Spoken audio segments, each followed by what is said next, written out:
आदमी हैरान होकर देखता है कि उसके सिर पर उग आई सींग जैसी मुर्गी के पंजे उसे लोगों के मन की बातें सुनने की ताकत दे रही हैं। जवाब खोजने के लिए वह चर्च जाता है, लेकिन पादरी उसे देखकर इतना डर जाता है कि कुछ बोल ही नहीं पाता।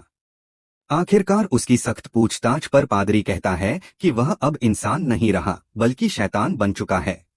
बेबस होकर वह घर लौटता है और अपने माता पिता से सांत्वना पाने की कोशिश करता है, लेकिन माँ उसकी सींगों को देखते ही मन की बात कह देती है। मैं अब नहीं चाहती कि तुम मेरे बेटे रहो, क्या तुम यहाँ से चले जाओगे?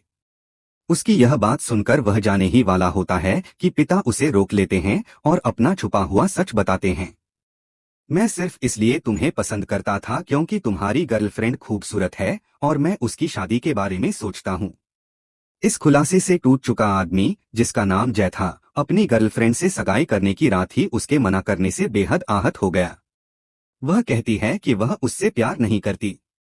दुखी होकर वह पूरी रात बंदरगाह पर बैठा रहा। सुबह होते ही दो पुलिस अधिकारी उसे बताते हैं कि उसकी गर्लफ्रेंड की हत्या हो गई है और आखिरी बार उसे उसी के साथ देखा गया था।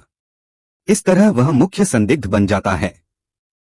मीडिया उसे घेर लेता है, सबको यकीन हो जाता है कि वही हत्यारा है। तभी उसे समझ आता है कि ये सींग सच उगलवाने की ताकत रखते हैं। अब वह असली हत्यारे को ढूंढ सकता है और अपनी बेगुनाही साबित कर सकता है। वह सबसे पहले उसी रेस्टोरेंट में जाता है जहां उसने सगाई की थी। वहां की वेट्रेस उसके सवालों पर कबूलती है कि उसने पुलिस से झूठ बोला, सिर्फ इसलिए ताकि टीवी पर आ सके। कोई काम की जानकारी न मिलने पर जय अपने भाई के पास बार में जाता है।